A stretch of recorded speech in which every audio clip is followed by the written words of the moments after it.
Ça s'appelle Caroline et c'est signé MC Solar. Europe 1, Mélanie Gomez. La santé et le bien-être, c'est sur Europe 1 et nous sommes avec vous depuis 15h. Toujours à mes côtés, le docteur Jimmy Mohamed. Et pour cette dernière séquence de l'émission, nous sommes rejoints par Catherine Blanc, sexologue et psychanalyste à Paris. Bonjour Catherine. Bonjour Mélanie, bonjour Jimmy. Vous avez passé un bon week-end ? Excellent, délicieux, mais Bon. je suis ravie d'être là. C'est super. On va répondre à la question aujourd'hui que nous a posée Sylvie, 35 ans. Je vous lis sa question. Mon compagnon dit que je suis nymphomane au prétexte que j'ai une bonne libido. C'est vrai que j'aime faire l'amour et que je le sollicite beaucoup, mais pas non plus tous les jours. C'est un sujet de conflit entre nous, chacun épinglant l'autre. Qu'en pensez-vous ? Alors Catherine, pourquoi dès qu'une femme a une libido débordante, c'est une nymphomane, ça c'est clair. Enfin bon, en tout cas c'est la question que nous pose aujourd'hui Sylvie. Un homme, lui, qui a une libido débordante, on dit que c'est un champion. Une femme qui a une libido débordante, c'est une nympho.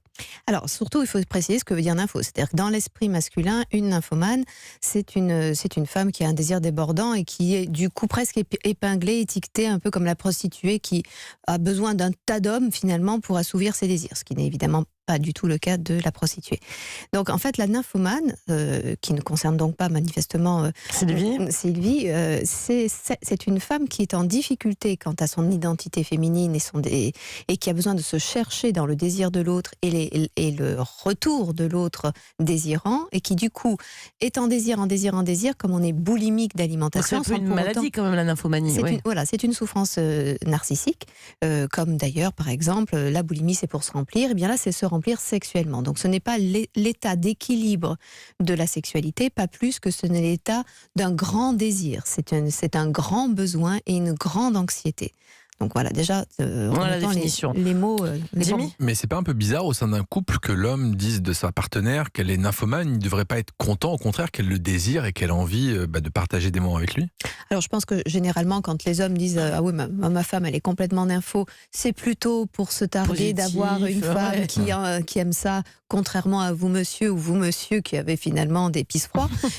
Donc là, c'est plutôt en général dit dans ce sens-là. Mais manifestement, là, elle doit pas le recevoir comme ça, parce que certainement lui est en difficulté de désir et qu'il est épinglé d'autant plus qu'elle en a.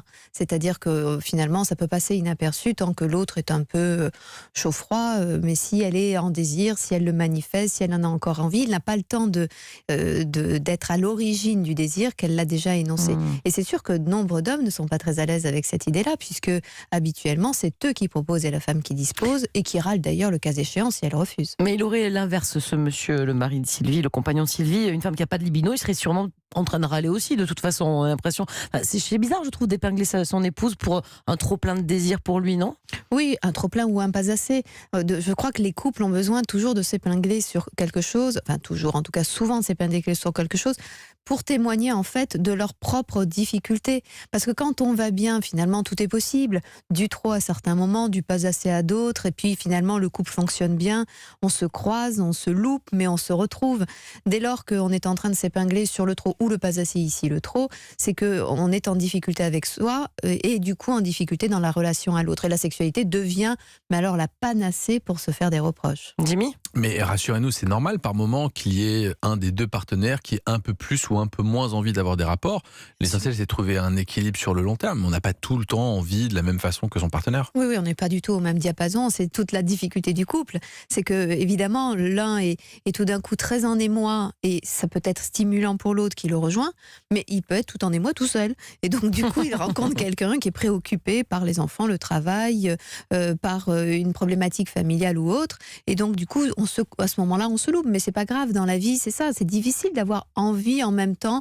C'est rare d'être complètement au diapason tout le temps. C'est impossible, même dans une vie de couple de plusieurs années. Mais d'ailleurs, on l'est pas au diapason. La réalité, si là, je vous disais, tiens, j'ai très envie d'aller manger un gâteau, vous n'aviez pas faim l'un et l'autre, et puis tout d'un coup, vous dites, tiens, c'est une idée. Oui, mais vous allez rejoindre mon idée, vous ne l'aviez pas nécessairement préalablement. Ou alors, vous n'avez pas faim du tout, mais par sympathie, vous avez dit, bon, allez, on y va. Ou au contraire, tu es mignonne, mais tu y vas toute seule. C'est ça la vie, en fait. C'est qu'on n'a pas en même temps la même idée. En fait, c'est une idée que nous avons. L'amour idéal, c'est qu'on pense en même temps, on désire en même temps les mêmes choses. Et ça, c'est une illusion, parce qu'en fait, on voudrait retrouver l'état de fusion qu'on avait dans le ventre maternel, où tout se passait de concert. Eh bien non. Chacun a un rythme qui lui est propre, et toute la magie de la relation, c'est justement que l'on se croise ou pas. Qu'est-ce qu'on peut conseiller très rapidement à Sylvie quand même, de se réfréner un peu ou pas du tout? Non, mais simplement de ne pas être anxiogène, parce que je pense que ce qui fait sa réaction, c'est parce que c'est un peu inquiétant pour lui. Et donc, du coup, se dire, mais c'est parce que tu es tellement irrésistible. Écoute, qu'est-ce que tu veux? Comment tu veux que je résiste à un corps pareil? Mais tu es un corps de rêve.